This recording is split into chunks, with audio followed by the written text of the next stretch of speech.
Every step I take, every move I make, yeah. Every single day, every time I pray, I've been missing you.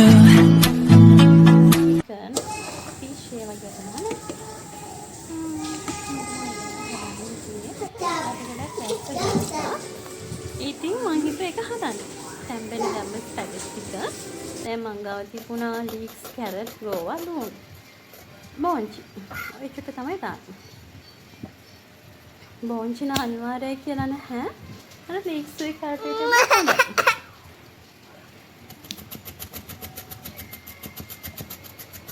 වැස්ස වෙලාවට ඉතින් එක එක කන්න හිතෙනවනේ. ඉතින් ඒ වගේ මේ හිතුන එකක් තමයි මට.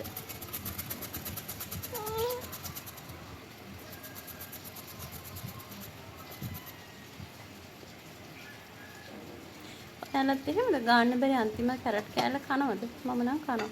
ආයෙ මොකටද අත ගාගන්නේ?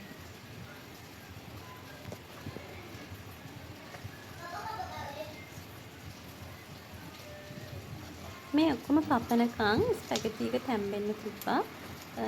ඒක ඔයගොල්ලන්ට අඩියල්ලයි කියලා හිතෙනවා නම් පොල් තෙල් ටිකක් දාලා තියන්න, තැම්බෙන්න තියන්න. දැන් මට නම් එහෙම වෙලා නැහැ. බත් වලට නම් එහෙම වෙනවා.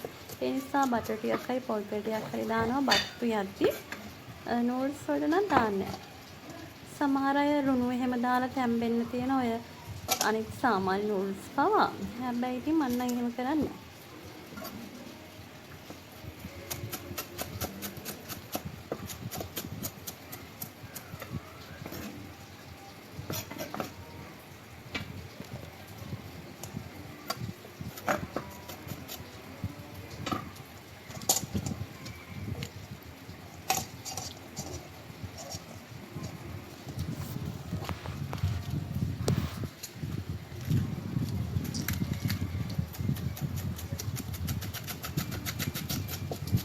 මම වැඩි නූඩ්ල්ස් හදන්නේ නැහැ. ඒ නිසා මට ඒක රසට හදන්න ගන්න. දැන් ගොඩක් වෙලාවට බබා ඉන්න නිසා හදනවා. ඒ හින්දා ගානට එක සෙට් වෙලා. හදිස්සියට හැදුවොත් හොඳට එනවා.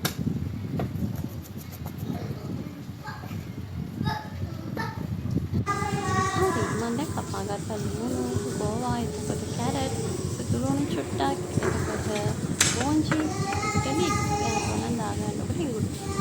හරි ලුණු තියෙනවා. කෑලි මිරිස් මොනවද ගම්මිරිස් ආයේ විතර දෙකක් දාගන්න. හරි මේකත් තැම්බිලා දැන් පෙරන අරගෙන ඉතින් හදලා ඉවර කරගන්නයි තියෙන්නේ. පෑන් එකක් ලිකේ තියලා තෙල් චුට්ටක් දාලා පොඩ්ඩක් තෙල් ටික රත් වෙන්න තියලා මෙන්න මේ කපාගත්ත ටිකම එකපාරම දාගන්න. ආයෙ වෙනින් බදාගෙන මට වෙනාවක් නෑ.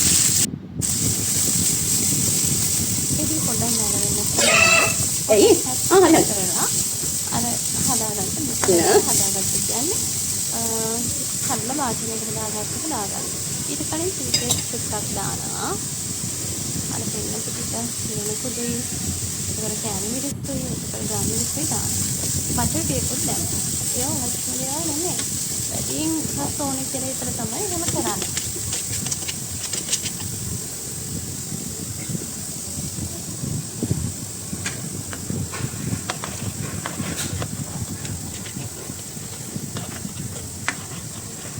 හරි ඕක චුට්ටක් ඕකම තියෙන දීලා මම දැන් ටිකක් අස් කරගන්නවා බාදල් ටිකක් වෙනවා හොද ගන්න. ඒක කරලා තමයි මෙතන මික්ස් කරන්නේ නූඩල්ස් ටික.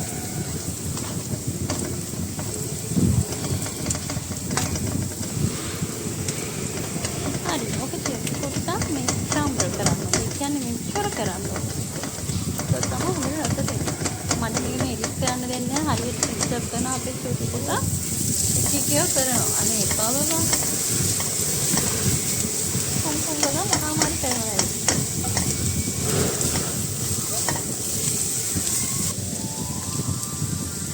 සෝයා සෝස් ටිකක් දාගන්නවා. ලුණු මදි නම් ලුණු චුට්ටක් දාගන්න. සෝයා සෝස් එහෙම දාන නිසා ලුණුම ගොඩ වැඩියෙන් දාගන්න එපා මුලින්ම. හරිද? හරි දැන් මේ ස්පැගටි ටික එකතු කරලා මේවා දිගට ඕන නම් මේ දිගටම තඹ ගන්න. කඩන්න එපා. මට මේක කඩලා තමයි ඕනේ. මම කඩලා තමයි සම්බන්ධ දැන් හැබැයි මේක මික්ස් කරලා ඒක මට කැමරේ එකකින් අල්ලන් මික්ස් කරන්න බෑ. එතකොට මේ පෑන් එකේ ඉන්නේ යනවා. ඉතින් මම ඒක නිසා චුට්ටක් පැත්තකින් හොඳට ඔන්න කරගත්තා. හරි දැන් ඉතින් බෙදාගෙන කන්නයි තියෙන්නේ. ඉතින් ඔයත් හදලා බලන්න ලේසිම විදියට පැතිකීට. හරිද මොකක් හරි තිබුණොත් දාන්න හිතුනොත් කමෙන්ට් එකක් අඩුපාඩුවක් හරි නැත්නම් දැක්ක දෙයක් මතක් කරලා යටින් ලියාගෙන යන්න. ඉතින් යන්න බයි.